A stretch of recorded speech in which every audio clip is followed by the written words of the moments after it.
everyone. Welcome back for another episode of K9 Legends and Trailblazers. I have the honor to have one that I considered a legend a long time ago, whether he knew it or not. But the great Doc Stewart Hilliard is joining me today. Hey, Doc, How you doing? I'm I good. gotta say, I'm super uncomfortable with the name of your show because I do not feel like a legend, maybe a trailblazer, because I got out in some areas some other people weren't in, but I don't consider myself a legend, so I'm a little uncomfortable with that part. But here I am, right? So, That's okay. yeah, And probably yeah. 95% of my guests say the exact same Do thing. they? Okay, I'm They not the they only do. one. They're not Okay, the only okay, one. And it's okay. not necessarily if you have legendary status. For me, I put this channel together to kind of honor those that have had some influence on my career in a positive way.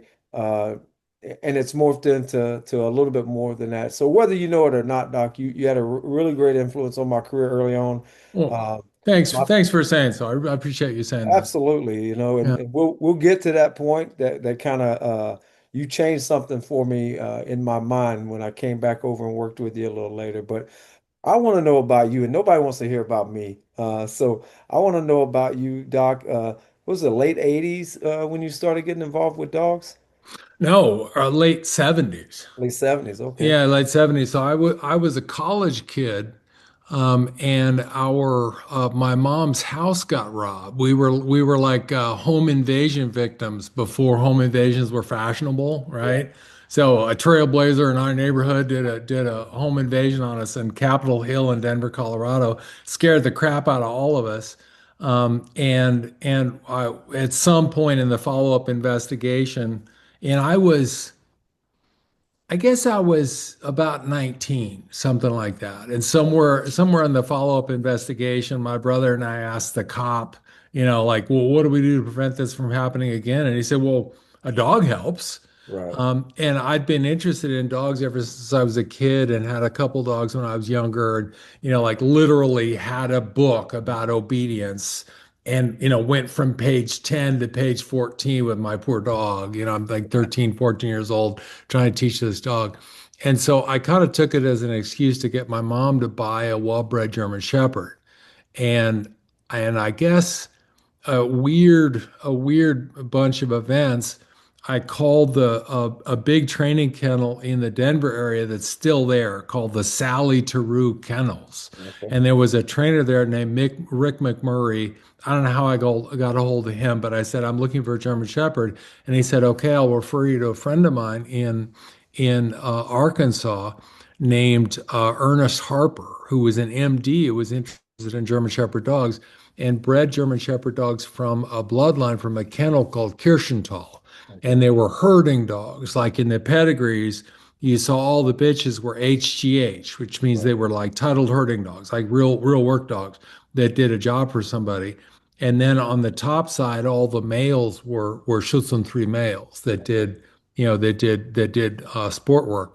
And so I wound up buying myself a little Kirschenthal bitch, um, and that was my first dog to train. And I titled her to Schutzhund 3 and almost got myself on the Europameisterschaft team, but we failed our track really bad. So didn't go to Europe. Didn't go to Europe. So that's how I got started.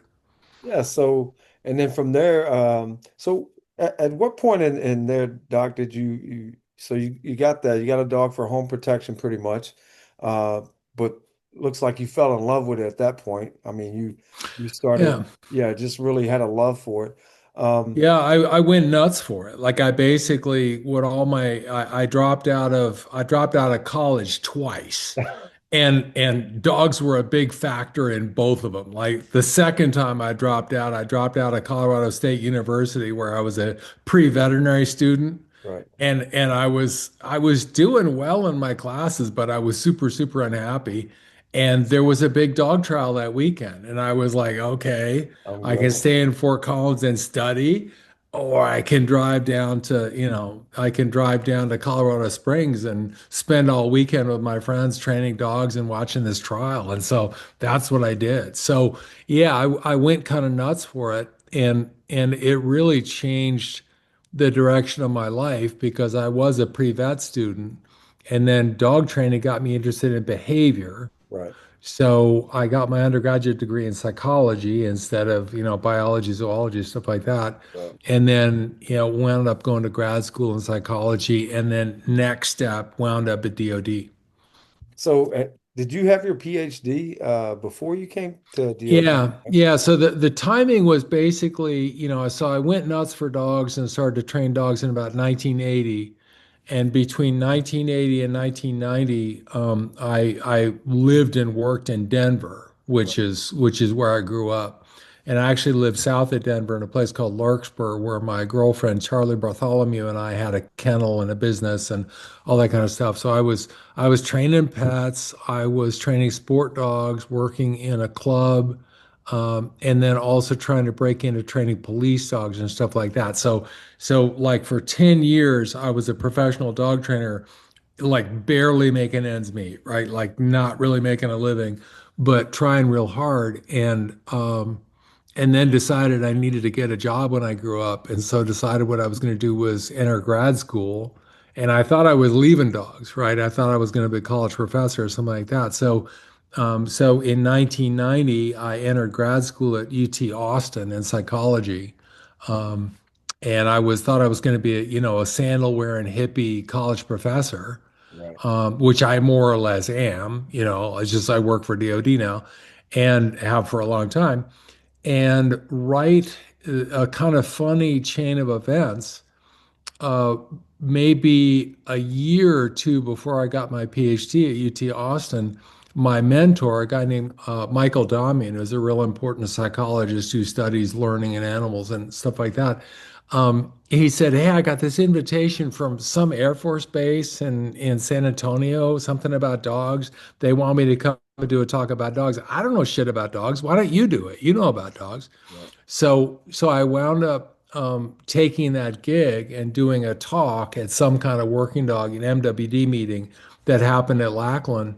Um, and then a bunch of kind of funny things happened, but the upshot of the whole thing was I gave my talk and then pretty much left and went back to Austin and thought it was a zero. Nothing came out of it. Right. But what did come out of it was that Walt Burkhardt, Dr. Walt Burkhardt, who was at that point as a Army reservist veterinarian who had a civilian position at the veterinary hospital, 341st, knew my name Right. and was putting together a breeding program and some other stuff like that, and basically said, "Hey, would you like to apply for the position?" And I did, and I got the position. So when I got out of grad school, I had two choices. One of them was to go to Canada to the laboratory of a pretty important scientist named Karen Shuttleworth. But then I would have started the thing where you move from university to university to university, trying to get a tenure track gig, and you're just a nomad, right? And I had a wife and a really young child, and my wife had a good job in Austin and stuff like that. And the other option was to just, come down to San Antonio and work here and see how things worked out. And so I basically moved to San Antonio. My wife and daughter stayed up in Austin, and for about a year we did that. And then I said, I think I'm staying. I was a contractor at that point, but then she moved down here. I bought this house that I still live in, right? And so that's how I wound up at DOD, like right out of grad school. I got a postdoctoral position with the vet hospital there. So yeah, and I remember I got there in 2003. I'm thinking we were still Oh, contracting. did you? Was it that early? Yeah, Yes, yeah, sir. yeah, yeah. Yeah, 2003, and uh puppy program was on fire at that point, to be honest with you. Um, my first experience with you was watching you and Rudy Hernandez doing something with a dog that I've never seen before in my life. And I knew that me as a military member, I was like, I could never get away with doing that. Who is that guy? And they said, Hmm. that's Dr. Hilliard. He's a behavioralist, and he's working through this dog that's been chewing everybody's face off. And I was like, oh, okay, cool, man. So we have one of those. And they're like, yeah, we have one of those. And it was a little later that I got introduced to my first puppy program dog, and his name was Orlando, the Yeah, Ojo dogs. yeah, And yeah. Lacey had set me up with him, and I got him really young. Uh, Yeah. and I kept him the full time. And one thing I just want to say to you real quick about that dog is when he came over to 341st, he was He just was a brindle dog, wasn't he? Wasn't he a Dutch Shepherd yes, dog? Yeah, yeah, yes. yeah, yeah. I remember the dog a little bit. When he went out, it was about a year later. I got a call back about that dog, and it was a Navy guy, and he said, "Sergeant Phillips, this is the best dog I've ever seen. He saved my life, and all that stuff." And I was reading an article you had done with War Dogs Association, where you had gotten that similar experience, where someone had called back to you and talked to you about a dog that really did a phenomenal job, which most of the puppy program dogs did a phenomenal job. Actually, I had a guy, I can't remember how I met him. I met him just completely randomly. Like he was here to work on my cable or something at my house. Yeah, And he turned out to be ex-army, yeah, had been in GWAT in the shed, yeah, right? And he basically said, "Oh, you work at Lackland Air Force Base. Do you work with the dogs?" And I said, "Yeah." And he said, "Well, let me tell you about the dogs. yeah. The only fucking reason I'm here and about 10 other guys on this patrol is because of a dog, Oh yeah, right? And he said, and this is like I've never been in the military, right? So I've never sworn the oath, I've never right, worn a uniform, none of that kind of stuff. I'm just, full on hippie from Austin, Texas, who just happened to wind up working for DOD. So this guy thanked me for my service, yeah, right? And I didn't know what to do. Like I didn't know whether to go like, "Hey, no, hey, wait, you got this wrong. I don't, no, don't thank me for my service." But at the same time, he basically was saying with utmost seriousness, no, a dog from your program right, is the reason I'm still walking around. And a bunch of my, comrades at arms are still walking around because of one thing one dog did one day right. in Iraq or Afghanistan. That's why we're all standing here. And I just thought I'd just shut up. I wouldn't correct him and say, "Don't thank me for my Right. service." I just said, "Okay, Well, I Doc, hear, I I'll hear tell what you're you, saying." yeah, I'll tell you outright up front. I'll thank you for your service as well because you don't have to wear the DoD uniform to provide a service for the military and the dogs that you have brought up and through that program over the years. Um, there's tons of them, Doc. I mean, I remember us lining up fighting trying to get those dogs on our trailers in DTS. We had Because, Well, that was the funny. So you said you came along about 2003, so yes, you sir. were there 2004, 2005 timeframe, and I started as a contractor in 98. And Right, so, we had gotten, I guess, most of the way through the alphabet by the time you got, Orlando, but those were some dry years, right? Like the first litter we had was really, really good. And then I like the next one, a couple more litters. It was a struggle. right. And so I used to get really, really stressed on days that we were doing puppy tests Yeah, because that was when you found out how the crops were, right? yeah. That's when you found out if the year was a bust or if it was good, right? Right. And it was kind of all decided in one day. You looked at the dogs and found out whether you've been wasting your time or not. And sometimes the results weren't very good. And it was very, very stressful. What I tell people is trying to breed working dogs is the hardest thing I've ever tried to do, right? Yeah, And when success first started to come, we had a little trouble believing it, right? Like, are these dogs really good enough? Or is this just one good litter and then we're going to go back into the doldrums, right? right. And at one point, somebody came back from logistics, from the kennel where they used to class up the dogs and stuff like that, Yeah, and basically told me they had been witness to a scene in which one team had arrived there to get their bunch of dogs right. and found out that another team had gotten there first and gotten a whole trailer full of breeding program dogs. And they were pissed, Yep. right? Because they were trying to Yep. get the breeding program dogs. And the person, I think maybe it was Lacey, came back and said, "I think we've made it. Yeah. They're fighting over our dogs. Yes, sir. They are fighting over our dogs." And I was like, Yeah, that's a good sign. That's a good benchmark, That's a right? really good sign, right? People are fucking each other over to Yep. get to the breeding program dogs first. That Yeah. was, yeah. And that was the first time I ever kind of looked around and said, hey, this is maybe going to work. Yeah. Like, this is maybe going to work. Yeah, Yeah. absolutely. And over the years, I've run into, a million people that are either law enforcement or getting out of the military, and they're like, I'm going to start my own breeding program and this and that. And then a year later, they've fallen short. And I always laugh at people just a little bit, not to be mean to them, but I'm like, you really don't have any idea how much work that is. And how do you take that if I'm just a random guy out here raising these dogs to sell them to the government, right? At the government price, I've got to calculate my time with that dog every day, the housing, the food. Am I really making any money by the time I sell this dog? If I keep this Yeah. dog for a Yeah. year, Yeah. it's really, I And think And if you have a 50% success rate, which we've had a yeah, lot of the years that we were operating, right? Is a 50% success rate. yeah, That means for that one dog that you busted your ass to raise, yeah, there's another one, yeah, right? yeah, So, and there are a fair number of litters where you don't get 50%, right. Yeah, right? yeah, So, here's my story about breeding. Breeding dogs for behavior is incredibly hard, right? Because behavior is really complexly determined genetically, like an enormous number of genes bear on the properties of behavior. right, And then there are all kinds of environmental effects that modulate the way the dogs grow up and how they're going to behave and stuff like that. So it's tremendously hard to breed dogs for work and for particular kind of behavior.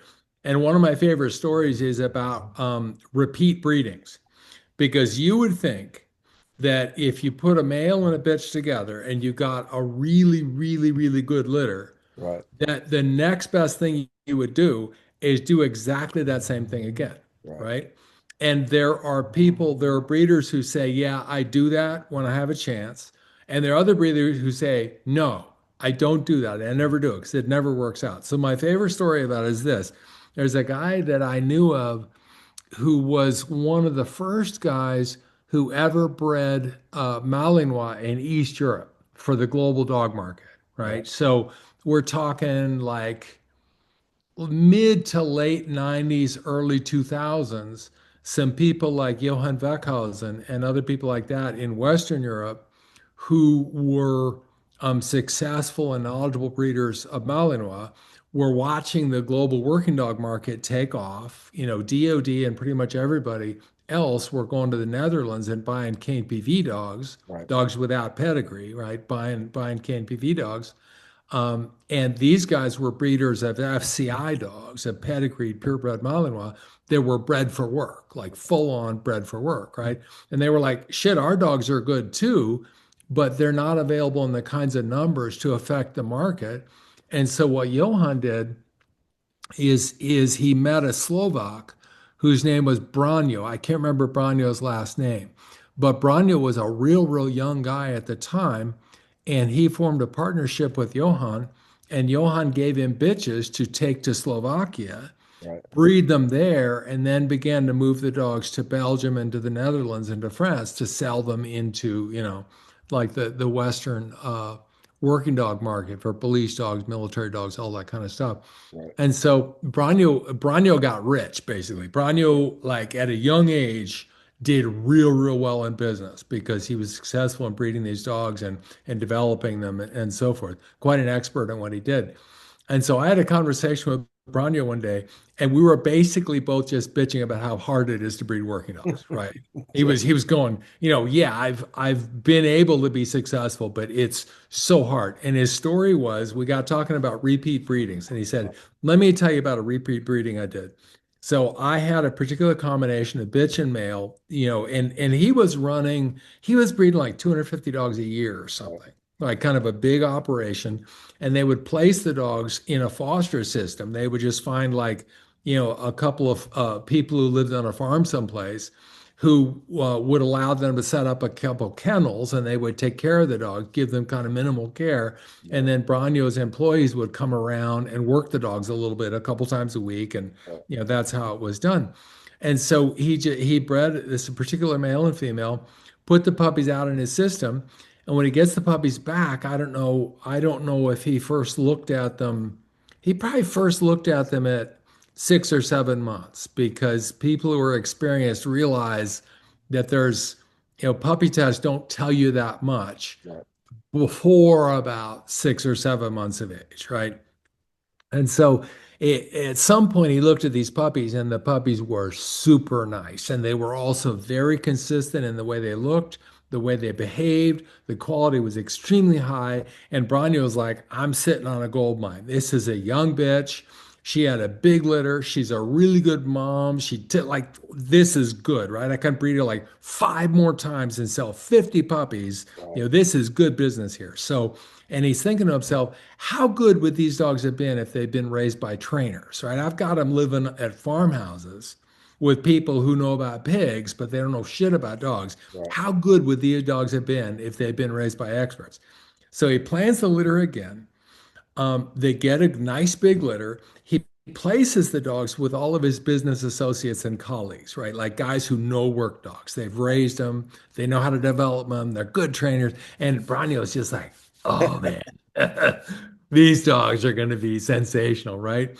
And then they schedule this big rendezvous. And I don't know how old the dogs are, right? The dogs are like 4 or 5, 6 months old, something like that. They all get together and they're going to train the dogs all together from this litter, on a particular morning. Say, get the first dog out. And, after they work the dog, Branya's, kind of like, well, okay, let's get the next one out, right? Right. So they get Yeah. one out, and after that one, Vanya starts to get a little bit of a headache, right? And they get the next one out, and that one's even worse. And they go through and he basically said, Stuart, by the fifth puppy, I started to drink, and it was Yeah. 8 in the morning. And the puppies were nothing like the previous litter, Right. nothing like the previous litter. And so that's just an example. That's why some people don't ever do repeat breedings. Yeah. And I don't count them as a sure thing by any means. And that's just an illustration. That's how hard breeding is. You Yeah. make a breeding once and it works great. Yeah. You make exactly that same breeding again and you have a terrible result. That Yeah. can happen to you. Yeah, and I saw that firsthand at DOD. There were really good litters, and then there's some where we're just like, can we adopt these out as pets? Like that's where Yeah. they ended up. And Yeah. but I know that was the start of your career there. Like you said, you contracted out for a few years, but at some point you became a permanent DOD employee. When was Yeah. that, Doc? That what happened was actually I owe Tim Ori for this one. Yeah. Okay. Really, because I was working for the vet hospital as a contractor, with Walt Burkhardt as my kind of manager supervisor guy, and I was running a DoD breeding program and also doing various kinds of research, consulting with the unit some on training and behavior problems and stuff like that. And I don't know. It's long enough ago. I mean, it's basically a little more than 20 years ago, so I've kind of forgotten the details.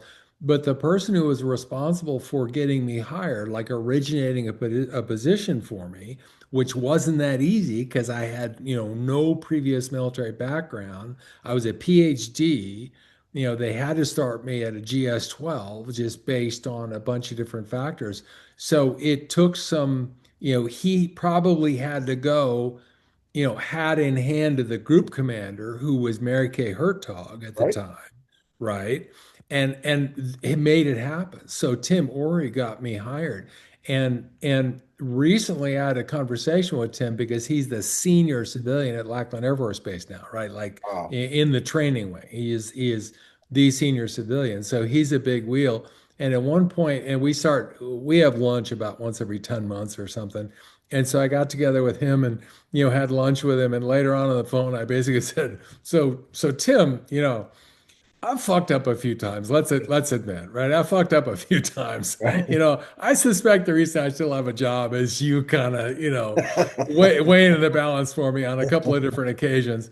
And he did not admit to that. He did not, he neither confirmed He nor didn't deny it denied. either, Yeah, yeah, yeah. though.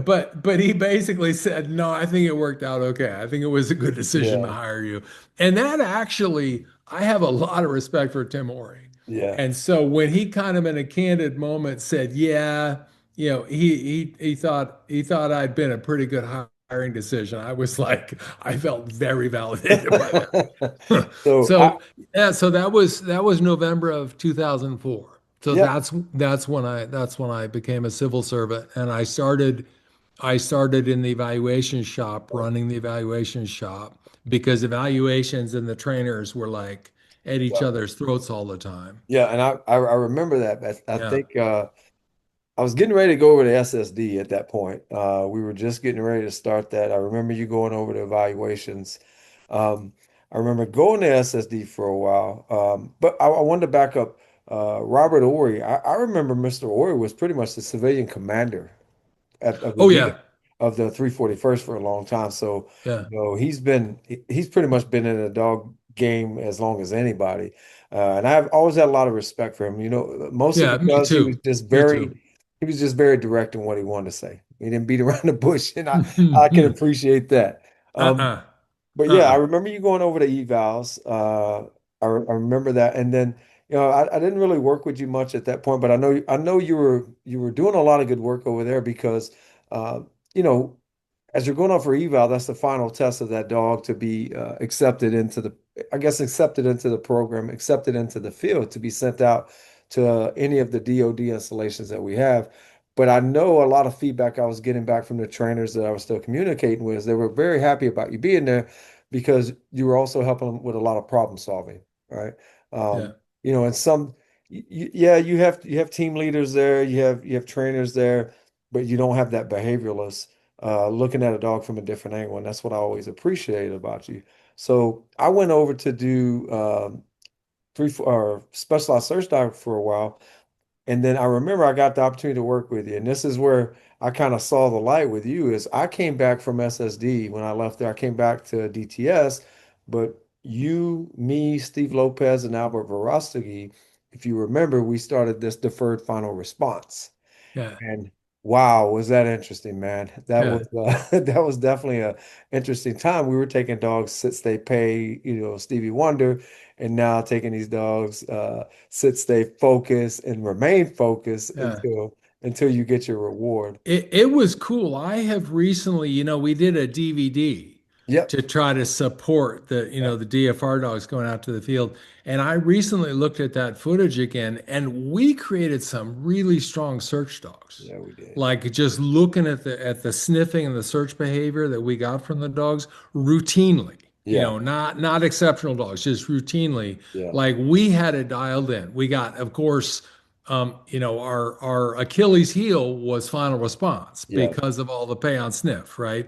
All right. But if you wanted a dog to search his ass off calmly but intensely, like we had it dialed in. We produced a lot of good, strong search dogs. And as a matter of fact, so I got two Albert Verostegui stories for you. Yeah.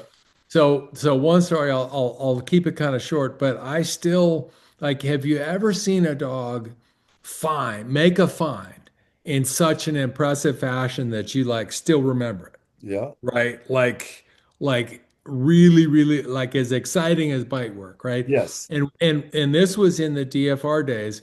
So I told you about my period of big anxiety when we were trying to get the breeding program working, Yeah. right? And then another period of anxiety was looking at the way we were training detector dogs when I was, chief of DTS and going, I don't want to send these dogs to the field like this. Like Right. I don't think this is a good search asset. Right. The dog can pass qualification, but I don't think the dog is going to be a real world good asset. I think we need to change training. So without getting anybody's permission, we changed training, right? And so my neck was sticking out a mile, right? And I was real nervous the whole time.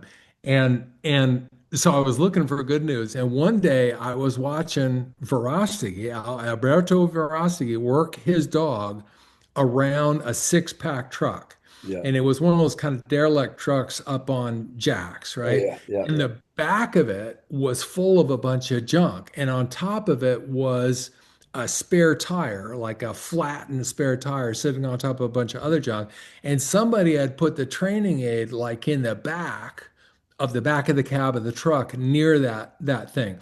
And Vorosky's dog comes by, hits this truck, goes up window it, goes to it, works the shit out of it, goes around and around and around it, finds one of the windows open, jumps into the window, works the in out, like jumps up into a six-pack truck that's That's on jacked up. jacks. Yeah. Yeah, that's jacked up. So this dog gets himself up in through the window, searches the shit out of the inside of the truck, finally locks down in the aid in the back and does his sit. And he's doing his sit on that spare tire, which is balanced on something. So it's rocking, right? It's rocking.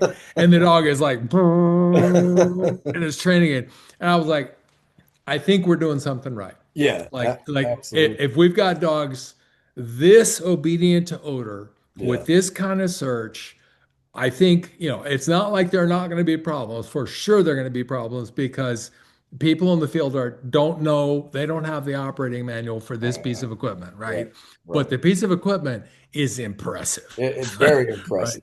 Yeah, Very yeah, impressive. yeah. And everything left of the bang with those dogs, left of the fun, that that hunt drive was amazing. Yeah. And I don't know if if it was just the pre-training leading up to building the focus and building the drive, but that the hunt drive on those dogs, what I saw, Well, they seemed like they hunted harder.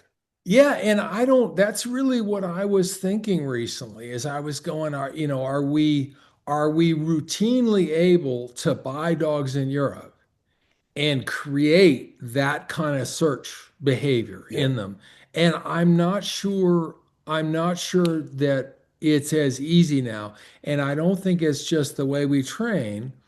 I think it's also a function maybe of the dogs that are available yeah, because in the 2005, 2006 time frame, it wasn't easy to find good dogs and right. buy them. But if you bought 50 dogs in Europe, some of those dogs were good, Yeah, quite good, yeah, right? And these days, I think there are so many other buyers yep, for really good dogs that they don't necessarily make their way to DOD the way they right. used to. Like we used to get some strong ass Yeah, dogs, yeah, yeah, no doubt. and it's harder to get them now. Me and Yeah, Orlando were discussing that on his interview of dogs we were getting, around that same time frame, and just before that, you had to bring them down to be working dogs. You had to bring them down a little yeah, bit, and now it's really hard to push them up. But I think to your point, there are a lot more customers, and there are a lot more customers willing to pay more than the DoD price. So that's why you get that. That's why we may be getting as DoD, we may be getting a lesser of a dog just based off of that. And that's just business, that's just how that goes. yeah, I yeah, saw that same thing when I went out and contracted with K2. The first contract we had for 100 of the IDD dogs, they were all field trial champions. They were amazing dogs. And yeah, then by the end of it, everybody's just trying to sell a dog to K2 as quick as they can and as fast as they can. And the market's depleted of black labs and the quality of the dog. It not like you said, not necessarily the training. It's not we didn't change anything with yeah. training, but maybe a lesser of a dog. What years did you work for K2? So K2, I went out there in 2009 and I stayed till 2012. Did you know a guy named DJ Holmes Yeah, I who know worked? home. Did Yeah, you know? yeah, I know Okay, home. so I just met him. As a matter of Yeah. fact, I just did a school at Muscatatuck Okay. with DJ and Angel Landau, and I'd never met DJ before. Yeah, DJ So was an SSD student years ago. yeah, So yeah, yeah, 100%, man. Those were really phenomenal dogs. And again, I did a couple 9-month tours in Afghanistan as like the in-country manager. Like basically, I was in charge of yeah, all the trainers for the battalions, and I saw a huge difference from the first dogs I received, and then towards the end of getting my last dogs, I would it just they weren't as high quality, yeah. and not as comfortable sending those dogs with Marines Yeah. that are looking for IEDs, you know.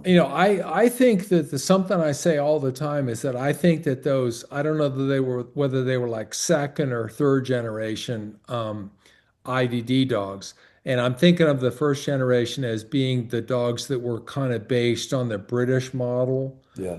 And then there was influence from the Israeli program. Yeah. And then finally, there were the IDDs that were the result of taking American field trial Yes. training technology and blending it with explosive detector dogs. Yeah. And I still think that is the most important development in dog training to happen.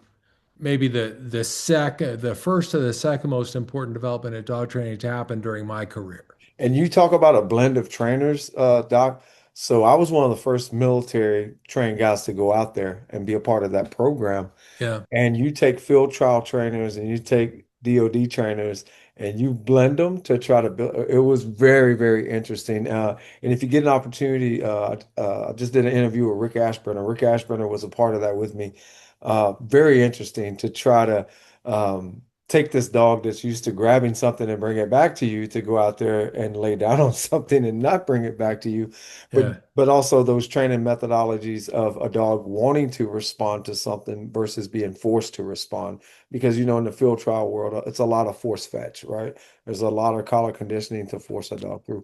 When really early on in the Auburn University campaign to establish IDD, Tim Boyd took me to a site in Auburn, and Tim Baird, the people who were instrumental in the Auburn program to develop the IDDs, was a lady named Lisa Albuquerque that I Yep, never met. yep, I know And her. then Tim Baird that I did meet, and Tim was sort of running the training. He was like program manager running the training for a group of dogs. Yeah, And that was the first time I ever saw basically gun dogs yep, that were trained on explosives. yeah, And I thought it was the coolest thing ever. And then, IDDs took off. I mean, the Marine Corps, how many of those dogs did the Marine Corps deploy, yeah, right? Like yeah, a lot. hundreds, right? And they turned into a real big deal. And these days I keep asking people, where's Tim Baird? Where is he in the mix? Because he was the first guy Right, I saw running these dogs, right. right? He was the first person, as far as I know, he was the first person to make the concept work, right? And so Yeah. I keep asking people, hey, and I heard recently, I forget where they told me to, but he's somewhere in the industry still. Like, So yeah, hopefully he's still plugging along because, him and Lisa Albuquerque, and a lot of people don't know that they were very instrumental in getting that program up and running, uh, yeah, and getting it started. And matter of fact, I think Lisa's getting ready to release a book talking about the IDD yeah. program. Anything, I think once you get too big, you go from having 10 dogs in a battalion to 36 dogs in a battalion and you don't have the proper support for those teams and the understanding, the commanders having to deal with 36 dogs in a deployment, that's a lot. And I think that's where it started the downfall of it. I wouldn't say downfall, they were still operating really good dog teams out there, but it's just too much to manage at some point. But I still to this day, Doc, there's never been a more expedient way to get a dog to clear a roadway quickly and effectively, uh, and move that battalion or that squad up behind them. And Yeah, I mean, I'm not a utilization guy, right? Like I've yeah, never been in the field. I don't know, et cetera. But as far as I know, that is an irreplaceable capability, it right? was What phenomenal, those Doc. what those dogs could do was an irreplaceable capability. And one of the really interesting things that's going on right now is that the Marine Corps is in danger of losing the capability, Oh right? wow, Because as far as I know, again, I may be speaking about things that I'm not well qualified to speak on, but as I understand it, really senior echelons of the Marine Corps have decided that the next war the Marine Corps fights is likely to be conventional, set piece combat with right, armor and all that other right. kind of stuff. And they don't see where IEDs are going to find a role in that, right? They Yeah. don't. So I guess the prediction is we're not going to be in asymmetric warfare anytime soon. Yeah. And I wonder about that, Yeah. right? Like I don't think we've seen our last asymmetric, unconventional war. And I don't think I so either. wonder if the day is coming when, again, battlefield commanders are going to call for an IDD capability, and we're not going to have anybody who knows how to do it. Yeah. I hopefully some of us are still around that were in that program to assist. And it's just funny you say that because again, one part of Rick Ashburner's job after he got back from his deployment and the IDD program was starting to fade was to write the IDD 2.0 to basically store this as a manual Yeah, yeah. of how break glass in case of war kind of Yeah, scenario. and I think DJ had a role in that too, Yeah, yeah, right? he That did. He that and most certainly did. but there's a big difference between having the manual on the shelf that's super helpful And having the capability immediately. and, Yeah. and having guys who know how to train the dogs, right? Yeah, Who know how to 100%. how Yeah. to select the dogs and Right. train the dogs. And we still have those guys around. Like Yeah. the last time breeding program recently ran something with I guess I've forgotten, this is embarrassing, but I've forgotten the name of the tech training course that the Marines have at the 341st Training Squadron that used to be the IED dogs, but now it's tracking and uh, some IED kind of stuff. And Yeah. I don't know to what extent it's a full program. I don't know what's going on with the funding. I don't Yeah. know any of that stuff. But what I do know is that the PED program ceased to operate, right? Yep. And the Marine Corps program for IDDs became much, much smaller. Right. And the last time we worked with them, breeding program worked with them, we got permission to train like three strong breeding program dogs with electric collar and then we were going to place them with Marine Corps and with Army, Right. and to make sure that the dogs were, compatible with everything that everybody knew. We went to Sergeant Dusty Ruiz, who was the Marine who was in charge of that Marine led and taught course. And we worked with those guys for a period of several weeks, making sure that we introduced the collar exactly the way they did, all that kind of stuff. And those guys, Joe, knew their shit. Yeah.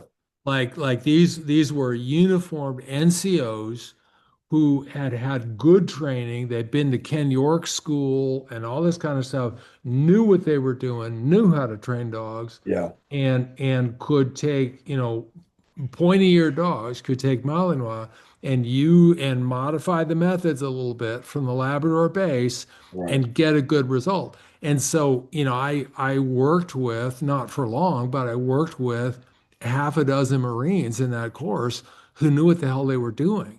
But Yeah. when those guys are gone Yeah. and that program needs to be stood up again, if those guys are civilians or they're senior leaders or whatever their destiny is going to be, uh, and we need IDD dogs again, and we've let all the expertise go, Yeah. it's going to be a problem because Yeah. there's no more valuable dog out there, There's right? not. For a certain kind of problem. And Yeah. for what, 10 or 14 years, Yeah. that was the problem that was killing and maiming most of our people. And Yes. that was the single tool we had. 100%. And that's probably the one of the most proudest moments in my military or my K9 career because I was a civilian at the time is one push over there, a 9 month push yielded 136 IED fines. And that was Yeah. amazing. And one of my jobs, Doc, was to go out and make sure that this was an actual IDD fine and not a confirmation, meaning that someone with electronics got a beep and called Yeah. a dog up. That's a Yeah. confirmation. The dog was Right. leading in the front. The dog found it. And it was just amazing to see. And I tell people today, when I see a dog find it, I still get a hard on, man. Like to this day, I still get a hard on. And I'm really glad we're having this conversation because I don't know that a lot of folks know about your detection status, right? A lot of people know you for behavioralists, for Schutzhund, for Mhm. really powerful dogs, but the work you've done in detection, it goes back just as far. And I'm going all the way back to with what you've done with the puppy program, to what we did with DFR, so on, and now still to Yeah. this day, still having some influence in that. So, sir, you are a legend, and I will continue to call you that. So so you get your permanent job, and then you go over to 341st. And I remember that you were the senior, what do they call it, the chief of DTS for a while. Yeah, yeah. I was Tim Mori gave me that Yeah, job, right? Like they actually no, he didn't give me that job, but as you mentioned, Tim was a really strong director of operations, right? And like when the commander wasn't around, the commander didn't have to worry right, because the commander had a deputy commander in Tim Ori, and and I guess at the time, this was about 2005, something like that. At the time, things were not going particularly well in DTS, what we call DTS, dog training section at the time, what we call military working dog course now.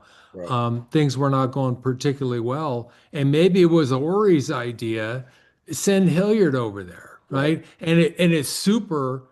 It's super funny and ironic, right? Because I knew something about dogs, but I knew fuck all about leadership, right? And I knew fuck all about military leadership. Right.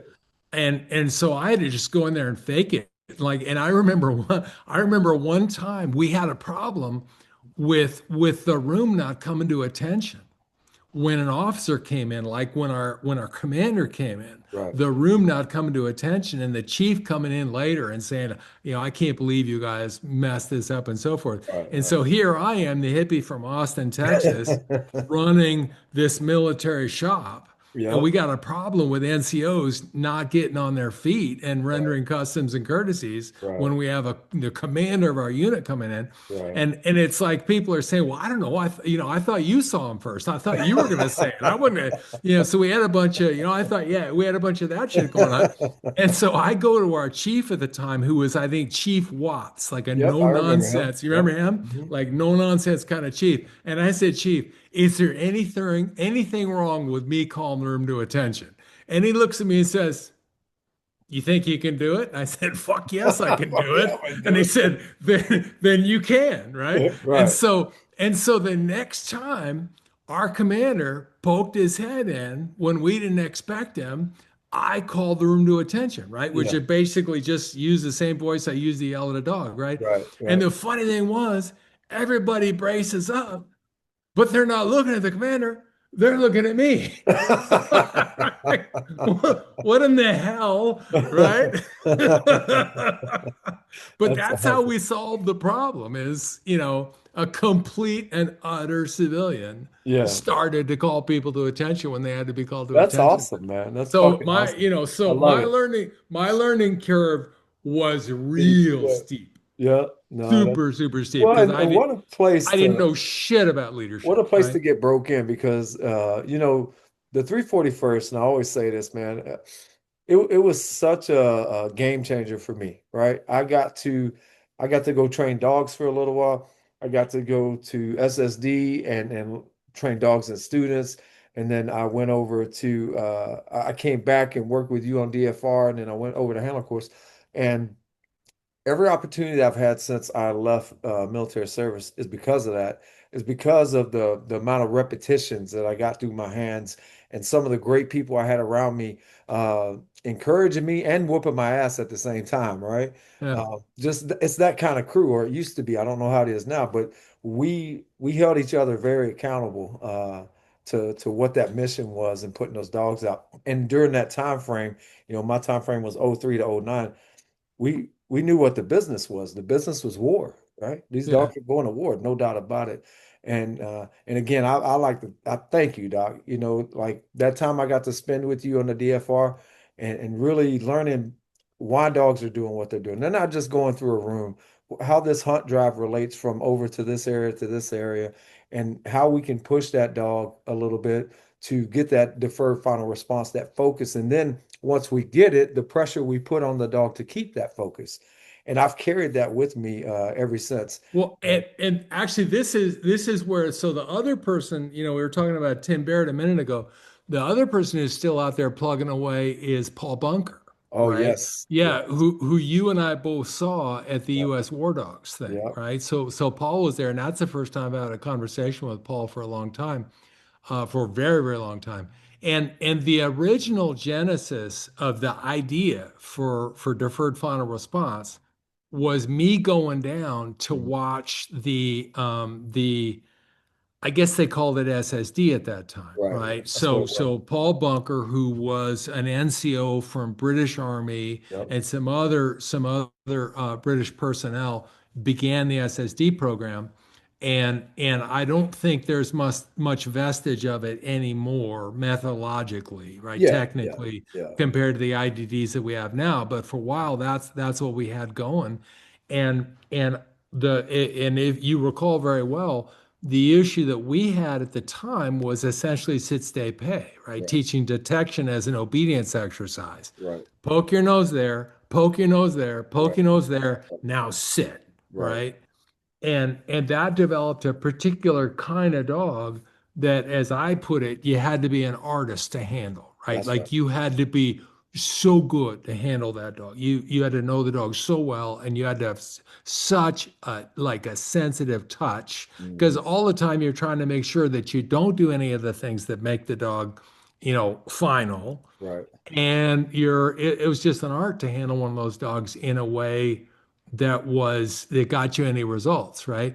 And so, and the whole problem, as I finally, when I thought about it, I said the problem is that we're teaching final at the same time that we're teaching odor recognition, and also the reward is not co-located with the target of the search, Right. right? Like those were the three disadvantages of what we were doing. We're teaching final at the same time that we're teaching odor recognition and rewarding the dog with that ball out of our pocket. And at no point are we trying to get across to the dog that reward is associated with the odor, With the odor. right? Yeah. Yeah, and so the dog could learn all kinds of things other than odor is what gets me paid, And, right? and He that, could learn yeah. And that's how all I kinds sum of it things. up. I sum it up as a dog being obedient to odor, not obedient to a handler, right? And In a when sense. we when we were essentially, training, and then I was running the evaluation shop, and we were evaluating these dogs that walked around stuff Yeah. and didn't show really strong sniffing behavior.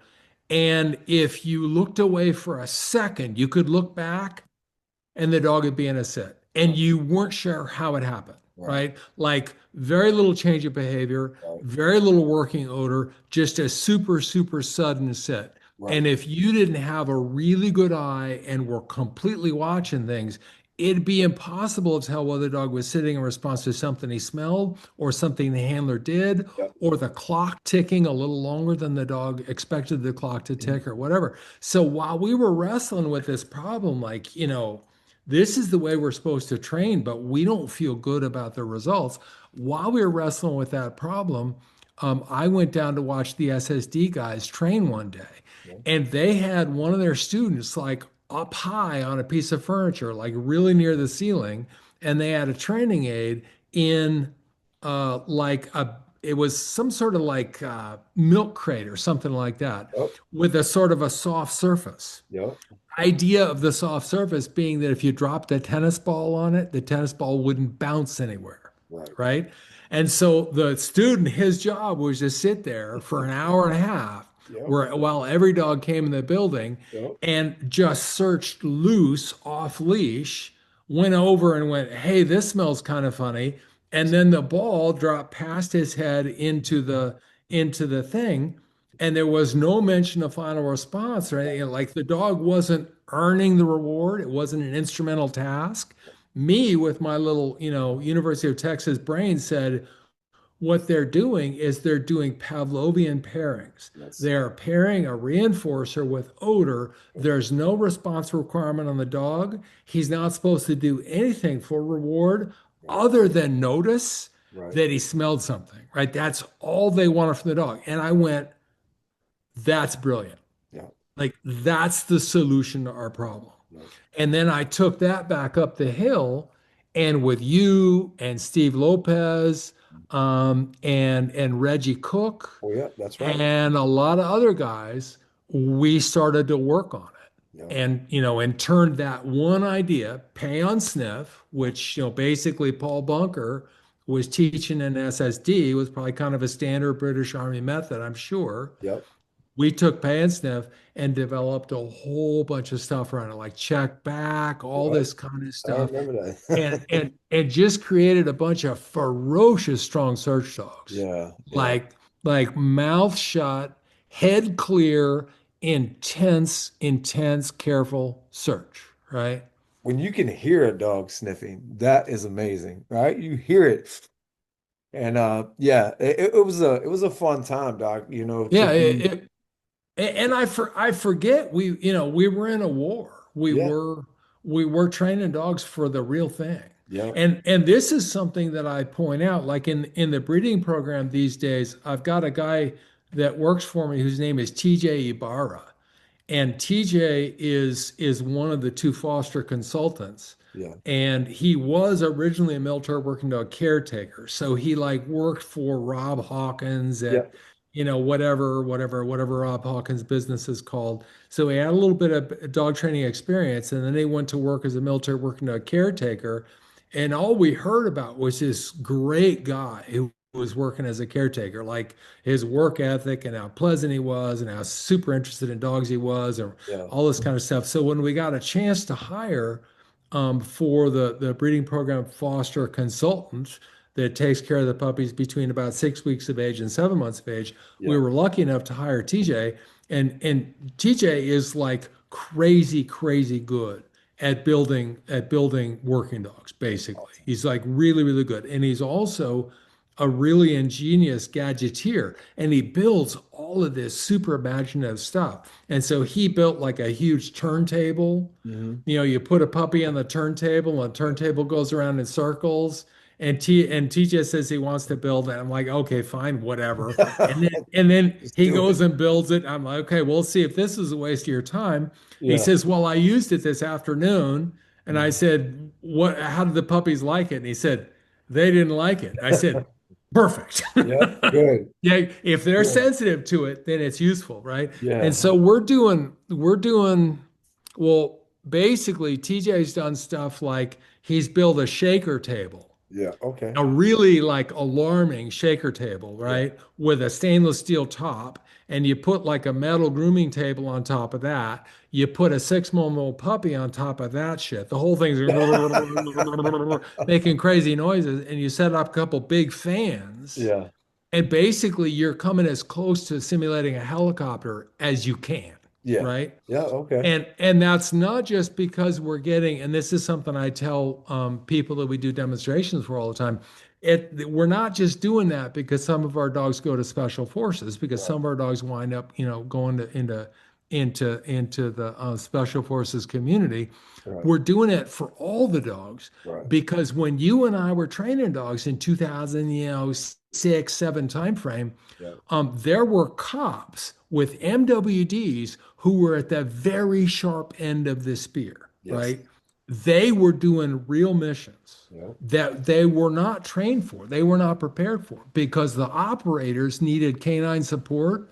And they would go, Yeah. there's a guy who's There we got a go. dog. Let's see if they've got their shit Yeah. together. Let's see Yeah. if they can do the 100%. job. And they would 100%. go, yeah, this guy's got his shit together. Let's take him on a mission. He'll Yep. keep us all safe.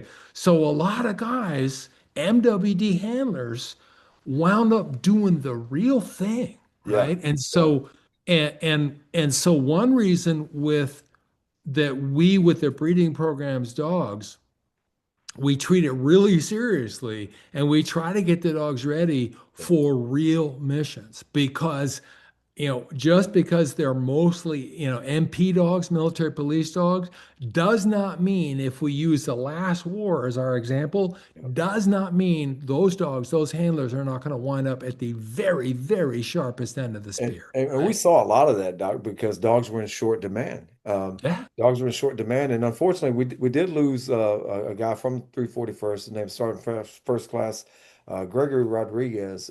He went out yeah, and he was an SSD handler, and he had been in the 341st, worked DTS, all that good stuff, and then when he got ready to go out, he became SSD, and he was with special operators, and that's when yeah, unfortunately he ended up KIA, but it wasn't nothing to be have an MP pulled from their unit to say you're going to support this, hop on yeah. this helicopter, hop in this vehicle that's non-conventional, maybe you haven't seen before.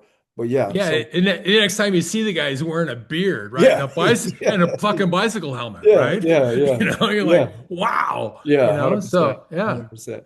And that's the amazing thing about being K9, especially during that time frame is, those guys that were brought up from that 2001 through that 2010, 11 era, they were just hardened with it, man. And they were mission focused and like I said, that's probably what I appreciate most about my time there is being surrounded with people that knew what was happening and where we were going to send these dogs and these students, the students that we were training in both SSD and military working dog school.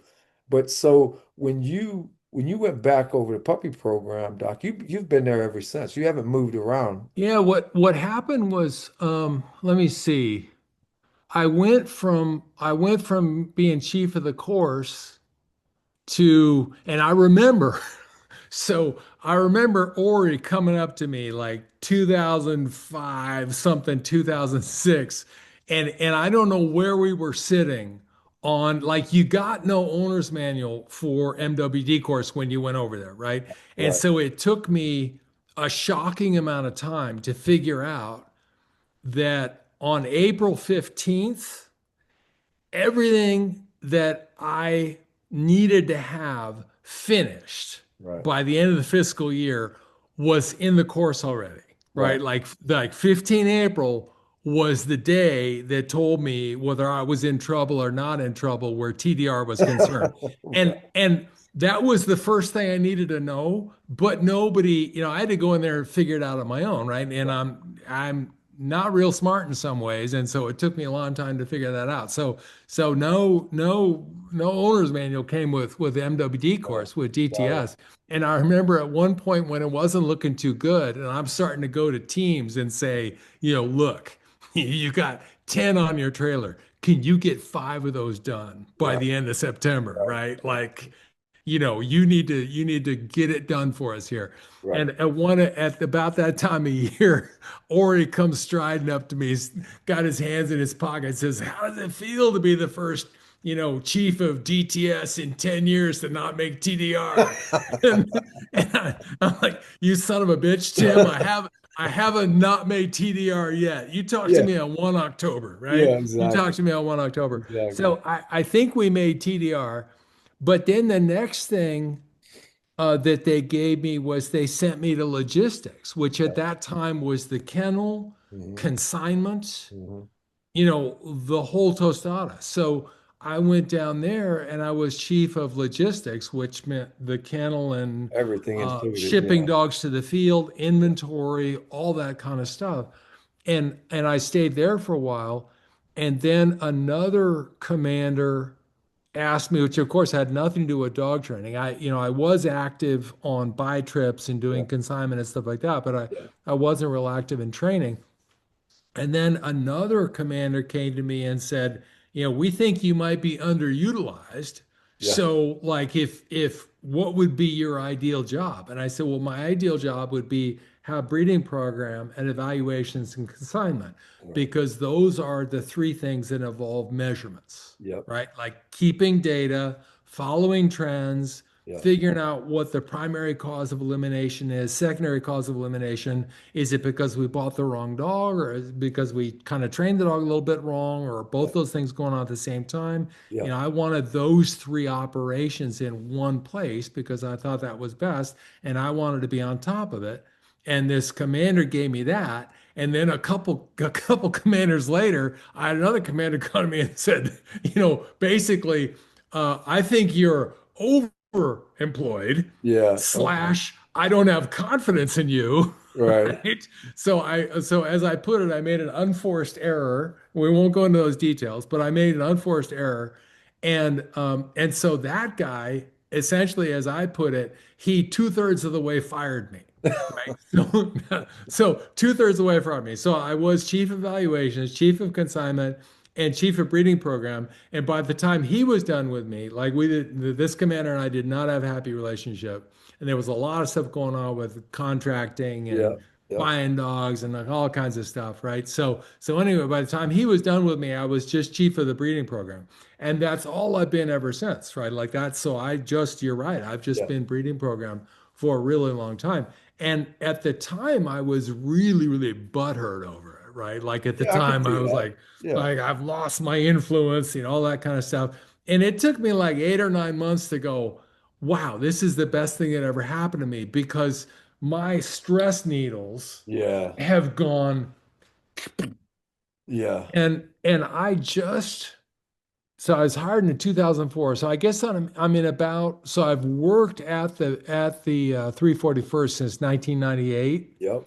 but the first 6 years don't count because I was a contractor. Right. So is the next 20 years that counted? So I'm at about 21 years and something. Okay. Right. And I think, and still with pretty good motivation to try to change some things, right? So, like recently, we made kind of major modifications to the way we train obedience. We made a lot of progress where what we call military working dog welfare is concerned. Like, for instance, I think it's 42 or 43 degrees in San Antonio. Like, Yeah. I don't know what the temperature is right now, but it's 42, 43 degrees. Not enough to really trouble a big, healthy working dog with a good coat, Right. unless he's living on concrete Wet concrete. and unless he's wet Yeah. and unless it goes on for day Yeah. after day after day. And so, one thing that's new is that right now, down at that kennel, all those kennels are wrapped in plastic and Okay. there are gas heaters Oh wow. blowing hot air in there. Right. And I'm not saying I'm responsible for that, but I was one of the people pushing military working dog welfare. So what I'm basically saying is, fully 18, 19 years into my job, I was still motivated enough Yeah. to try to make things better. And one reason I was still motivated enough to try to make things better is that one commander, two-thirds of the way, fired me. Right? Like I was on my way to getting burned out, Yeah. and he took two-thirds of my job away and left me with, not always a comfortable job, but left me with a manageable job, a manageable amount of stress, Right. and that's probably the reason I've lasted as long as I have with, still trying to make a difference Yeah. instead of I just get it. instead of just running the clock out. Well, and then you get to focus on one program, Doc. I had that unfortunate kind of thing happen with me with my DHS career. I was involved in so many things that I just got burnt out. And I recently retired, and now I find myself doing things that I love, and Yeah. my canine motivation has just went out the roof. I'm training some gun dogs at the moment, and I absolutely love it.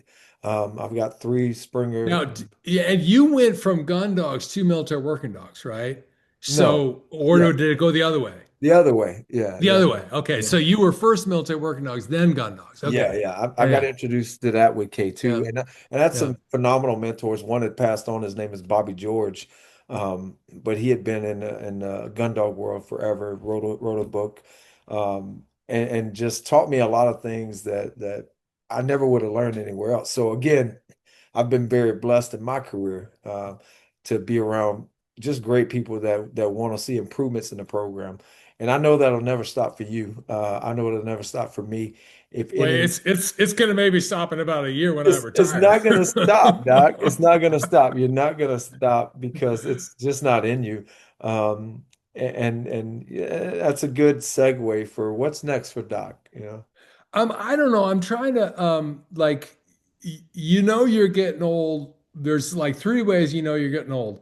One of them is you get together with your old friends and you talk about stuff that's wrong with you and who's died, right? Yeah. So you go, oh man, I'm getting old because we're having that conversation. And Yeah. then the other thing is when people start asking you when you're going to retire, right? Yeah. Yeah.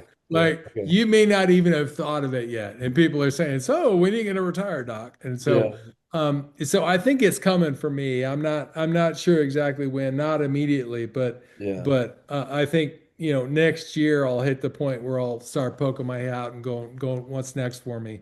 Yeah. And I think what it's going to be is I'm already doing it to some extent. I am involved in something that we call kynology with a K, Uh-huh. Kynology, right? Uh, Kynology.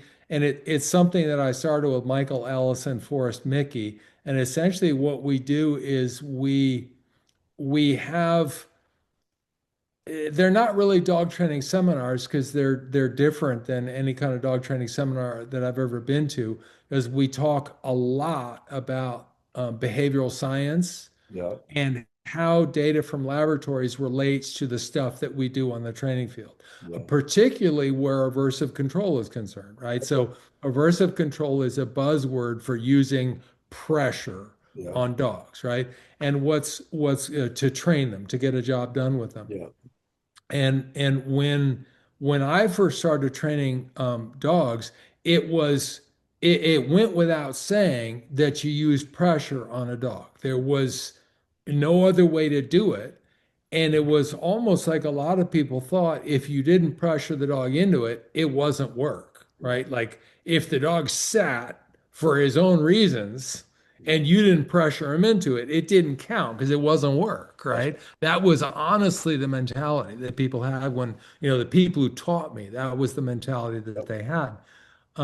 And so we've all come a really long way. And now what's happening in the outside world, like outside of the Department of Defense, what's happening in the outside world is that there's a really, really strong movement for using nothing but positive reinforcement and negative punishment, which Okay. means giving a dog something he wants when he does the right thing and withholding something he wants when he does the wrong thing and nothing else, no other form of pressure. And there are tons and tons of experts who will tell you that it's not only the most humane way of training a dog, and it's not only the best thing for his welfare, but it's also the most effective for any job. Yeah.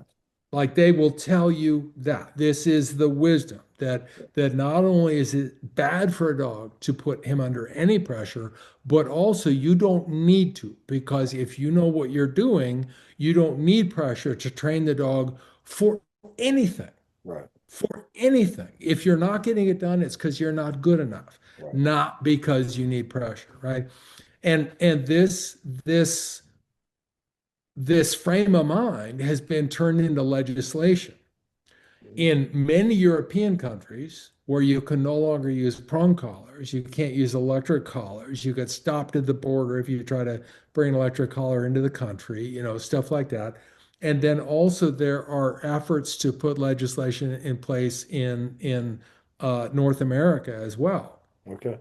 Um, so one of the things that I talk about is aversive control, is the use of pressure. And there's a large scientific literature about aversive control that we can use for background information on how we can use aversive control in working dogs or in pet dogs without harming their welfare, Sure. right? And so it's not that I only talk about aversive control, but it's one of the hot topics that I talk about, and kind of going back to the IDDs. One of the things that I want to do, I have a website. It's called kynology.org. So it's kynology.org. And I don't have the video up yet, but one of the things that I want to do is put up on the website dogs performing, trained dogs performing that have had included in their training some aspect of aversive control. Okay. And one of the best examples, you know who Ken York is? Yes. Okay, so I visited Ken York a couple times. Ken York is an expert. He really knows what he's doing. Also, Ken York normally trains dogs he breeds. So he has a breeding program. Almost all the dogs that come from Ken, if he sells them, whatever, are dogs that he bred. He breeds really good Labrador retrievers. And so, one of the things that I'd like to illustrate with video is that it's not hard to show somebody to show the work of a trainer who is technically strong, who knows what he's doing, and uses not only positive reinforcement in his training and negative punishment in his training or her training, but also uses negative reinforcement and positive punishment, uses aversives, uses pressure. And it's pretty easy to collect video of a dog trained that way who is doing wonderful work and also having a ball, Yeah, absolutely loving life, right? And there's a whole lot of reasons that that would be that I basically discuss. There's a lot of there, for instance, there are safety cues. The safety cue is something that an animal uses as a signal that pressure is going to stop. One kind of weird way where you circle all around before you get to the point. The point that I was making was I was talking about how one message I try to get across is that just because you use pressure on a dog doesn't mean that the dog suffers or that you harm his welfare, right? If you know what you're doing, if you use if you use technically strong methods, you know what you're doing, you can use pressure with the dog against a background of positive reinforcement, right, and it's pretty easy to videotape a dog trained by an expert that has had pressure included in his training, and you see no evidence of suffering or harm or pain or fear or any kind of stuff. You right, just see a strong work dog doing what he loves to do, right?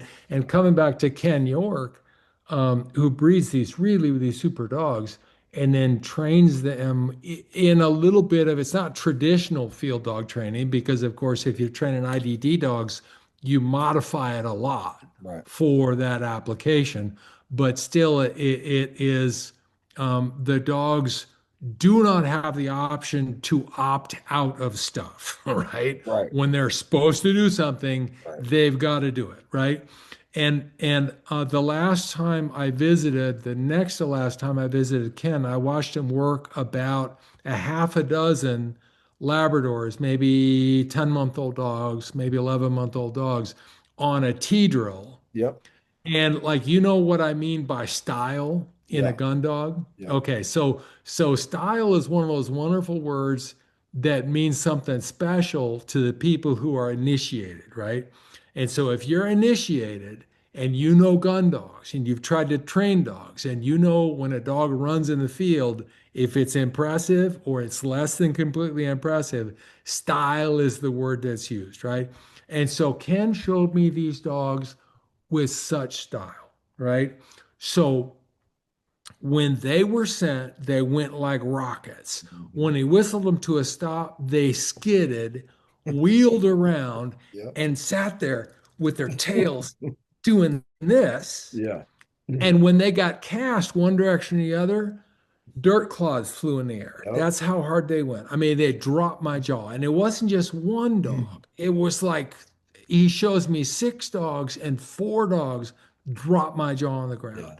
And they were just showing me desire to be in the field. They wanted to be there, right?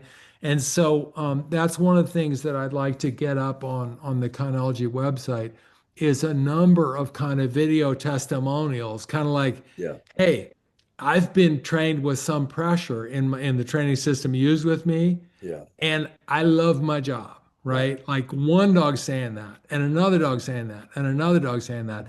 And what we try to do in kinology is give you the scientific reasons why that would be. And one of the things I mentioned was a thing called the safety cue. Yes, sir. And a safety cue is a signal that tells an animal or a human being that an unpleasant or an aversive stimulus is going to turn off. And one of the weird things about those safety cues is that they become positive reinforcers. Okay.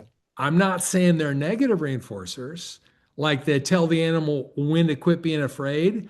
They are, they fulfill like three of the four cardinal features of a positive reinforcer.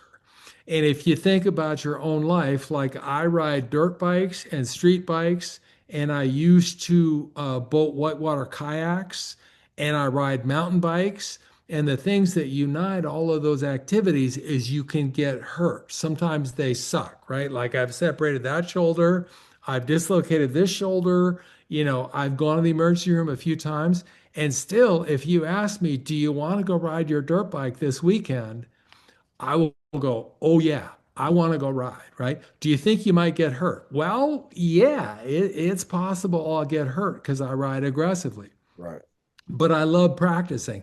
And the thing that drives practicing is that if you're riding a dirt bike fast through the woods and you turn it in a particular way, before you've completed the turn, you know you've done it right. Right. And that feeling of doing it right feels great. Yeah. That's because those signals of distributing your weight on the bike the right way, changing the throttle setting in the right way, tapping the rear brake in the right way, setting the bike's angle up on its suspension the right way, all those things are signals to you that you're not going to hit the ground, that Right. you're not going to hit a tree. They are safety signals telling you you did it right. And they are positive reinforcers and they feel great.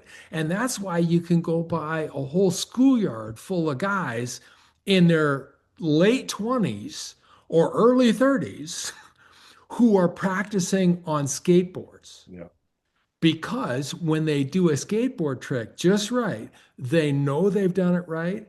And those signals that they've done it right coming from the feedback cues from their body are safety signals saying, hey, you're not going to hit the pavement. Right. And those Mm. cues telling you've done something right against a background of risk are safety signals. Yeah. And the point I'm getting at is that I think that in dog training, safety signals are a huge factor. And they're one of the reasons that well trained work dogs look so overjoyed to be in the field working, Yeah. even though they know that if they do something wrong, they could experience pressure. Yeah. They still love being there. And that's because they're not working because they're afraid. They're not working to turn pain off. They're working to get a safety signal. Yeah. I did it right. And that feels great. Almost Right. like a self-reward, right? Like, Yeah. yeah. Yeah. Yeah. Yeah. Like just Yeah. think about any skill, any fine motor skill that you've learned against a background of risk. If you do Yeah. this wrong, you're Yeah. going to get hurt. You're going to suffer pain, right? And the consequence is not that you learn to do it right so you don't get hurt.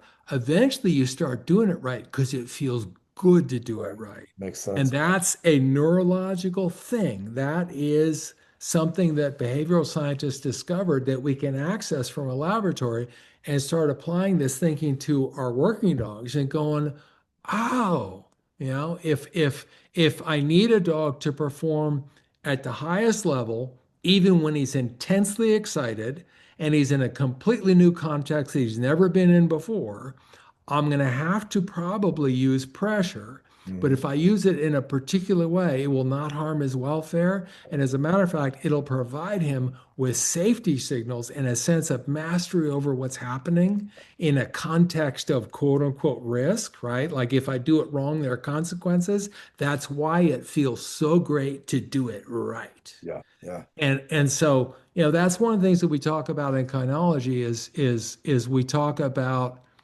what we see in the dogs that's hard for us to explain unless we have the scientific background. What Yeah. I try to do is explain the scientific background. So that's a super long answer to the question, what's next for me?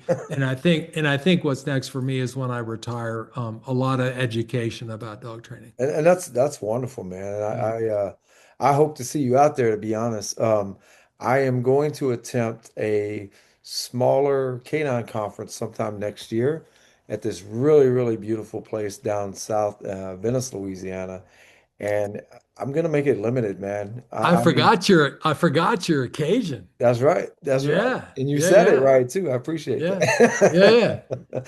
But I'm thinking very limited, man. Like 40 people, like five really good instructors, and there's 100 plus acres out there. Let's get out in the field. Let's not make it a standard K9 conference where you try to run the 15, 20 classes and you don't really get to sit down and visit with people and learn. And yeah.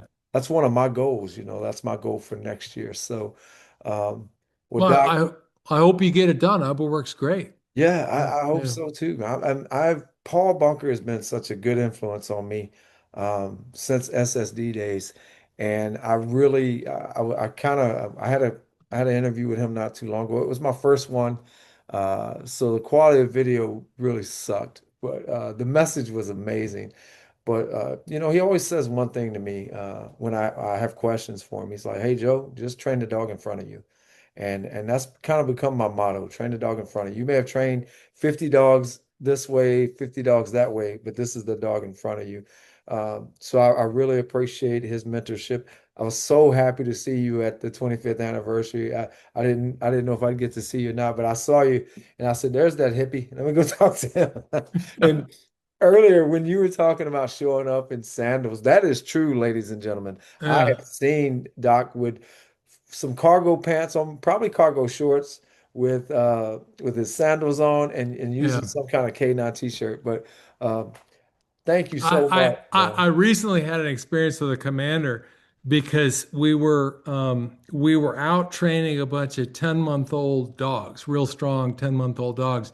Yeah, And we changed our emphasis a little bit. We brought in these things we call pause tables, yeah. kind of working on teaching dogs to be really, really calm until you tell them they have a job to do, right? And so Okay. we were out in the field doing open area searches, finding rewards, shooting guns over dogs, running chainsaws without the blades on them near dogs while they're working, just doing all kinds of Yeah, yeah, crazy stuff. And so I, that on that day I was handling, not being a manager, I was handling, and I'm out there, dressed the way I like to dress, which right. means flip-flops and a pair of shorts and a training belt around me and stuff like that. Yeah. And we had a new commander at that time. And so just before he got there, you know how you blow out a flip-flop, right? Like you pull Mhm. the loop thing out Yep, yep. and all of a sudden it's no good anymore, so you throw it away and Yeah. then you feel dumb with one flip-flop on, so you throw that one away too, right? So just before our new commander who's just getting to know me Yeah. comes out to the field. And this is like back when you knew me, like it wasn't I didn't know what the rules were. I didn't even know there were rules, Right. right? Like I didn't even acknowledge that there were rules. Right. Like I used to run dogs from the kennel out at Medina next to my pickup truck Yeah. down to the snake pit, Yep. multiple MWDs Yep. running loose Yep. next to my truck down to the snake pit. This was not defiance of the rules. I just don't know you weren't supposed to do that, right? Like I wasn't paying attention. I didn't know you were supposed to do that. So now I do know there are rules, but there's the ones about flip-flops I don't always obey, right? So I'm out there and I'm barefoot working a strong young dog, right? Wearing shorts and I'm barefoot with my skinny legs sticking out. And my new commander shows up and I'm like, oh shit. Maybe I will retire this year. Yes. And and I waited for him to say something. He never did. He never did. He never did. He never said a word. He didn't want to get in And that rabbit hole, Doc. That's yeah, yeah, he never said, he didn't catch me barefoot again, but I yeah, was waiting for him to say something. He never said anything. But that's hilarious, I man. worked real hard for him after that. Yeah, I bet. I mean, if he's cool with you being Yeah. shoeless out there, I Hey, mean, let's put it this way. He was results oriented. So yeah, there you he go. didn't give a shit if I wore shoes or not if I was turning out working dogs. There you go, man. There Yeah. you go. Well, Doc, I'm gonna close this up, but I appreciate you so much, man. Again, you may not know how much you influenced my career, but just those little moments that I had with you in mid 2000s, it meant a lot, and it really kind of changed my I'm Well, perceptive on thank understanding you. dogs, man. Thank you for saying so. I had no idea, And that I, that's not just my story. I hear this um, from our generation that was there during that time frame. They all love you, man. They all still talk about, the good, the bad, the ugly, the wild stories, but mostly the dedication that you put into that program as a civilian. You don't see that anywhere else. I've never seen that anywhere else. So I do thank you for your service, um, all the years, the contractor years to include your DOD years. We're a better thank, nation. We're a better nation with you. And Thank we you have very a, much. That yeah, that means a lot to me. That means a lot to me. I mean, I'm literally in that phase of your life and your career where you go, okay, what have I done?